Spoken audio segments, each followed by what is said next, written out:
Hey there, fellow Portland Metro landlords and property managers. If you're like me, spring turnover season always brings a fresh wave of pet drama right to your inbox or the ORHA HelpLine. New tenants moving in, old ones testing the waters with just one little dog, and the inevitable complaints about barking, scratching, or surprise animals that weren't on the application. The HelpLine logs confirm it.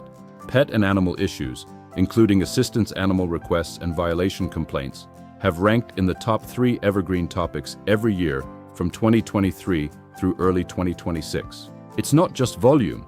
These calls often come with high stakes: property damage, neighbor noise disputes, HOA fines, or even BOLI fair housing complaints if you mishandle an accommodation request. The good news? You can run a tight ship with strong pet policies while achieving full assistance animals fair housing compliance.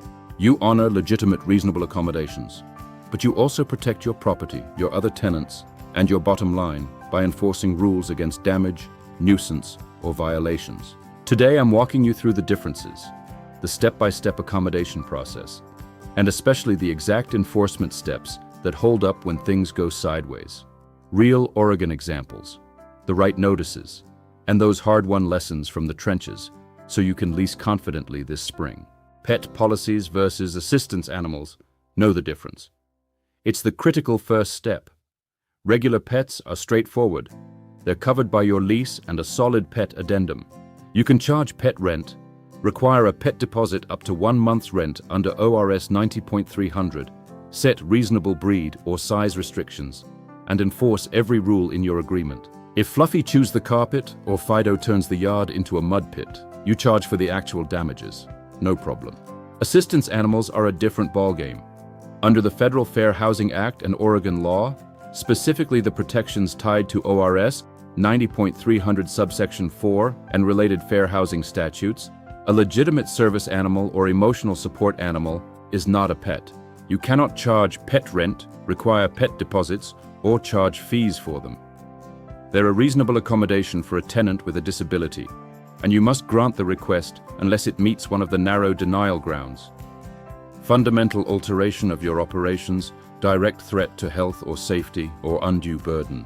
Update your rental applications right now with those 3 magic questions. Do you have any animals? Do you need a reasonable accommodation for an assistance animal due to a disability? And will any animal require modifications to the premises? It stops the sneaky "I didn't lie" defenses later, and it's straight out of our ORHA recommended forms. Approved assistance animal? Here's how to handle it right. Hey, if you're a Portland area landlord, come join the community over at www.poroa.org. We've got education, forms, networking, and we fight for your rights at the legislature. And for owners in the Portland Metro or Central Oregon looking for hassle-free management, check out the pros at www.nwrpm.com. Okay, back to the process. Tenants can request verbally or in writing. No specific form required from them. Once you receive it, launch the interactive process. Ask how the animal helps with the disability.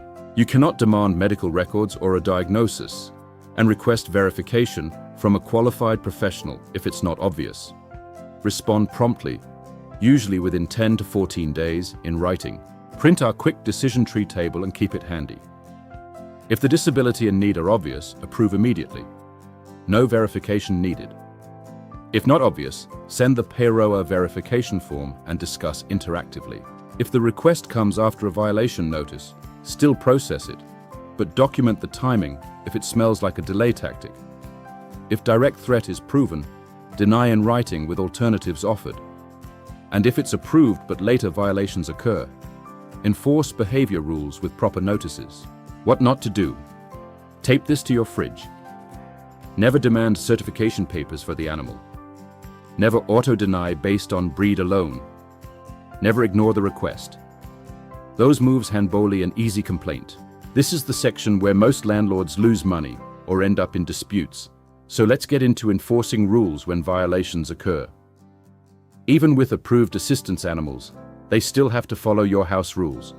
No free pass on damage, noise, odors, waste, or unauthorized extras.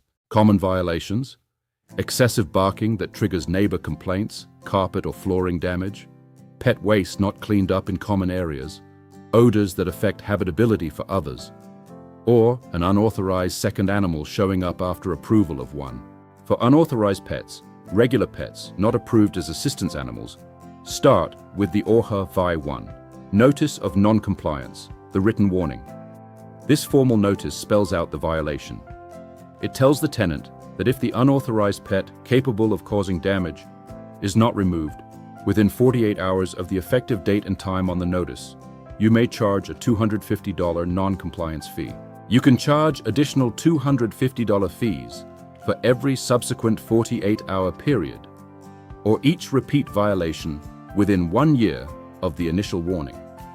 The fee is allowed under ORS 90.302 and ties directly into the pet rules. If the pet stays anyway, move to the ORHA VT4, Unauthorized Pet Tenancy Termination Notice. Under ORS 90.405, this gives the tenant at least 10 days after delivery or 14 days if served by mail only to remove the pet or vacate. If they don't, the tenancy terminates and you can proceed with eviction. If the same violation recurs within 6 months, you can issue another 10-day VT4 without a new warning. You can still pursue actual damages separately with photos, repair estimates, and before and after move-in inspections. Courts love that documentation. For violations by approved assistance animals, damage, noise, waste, and so on, you cannot terminate simply because they have the animal, but you absolutely can enforce behavior and damage rules. Use a general notice of non-compliance, the V1, again, to start, then move to a for-cause termination notice under ORS 90.392. This is typically a 30-day notice that clearly describes the violation. For example, failure to clean up animal waste, causing odors and health concerns for other tenants, and gives the tenant 14 days to correct it or move out. If the violation repeats or isn't cured, termination proceeds. For serious immediate threats like aggressive behavior causing injury, a 24-hour notice under related provisions may apply.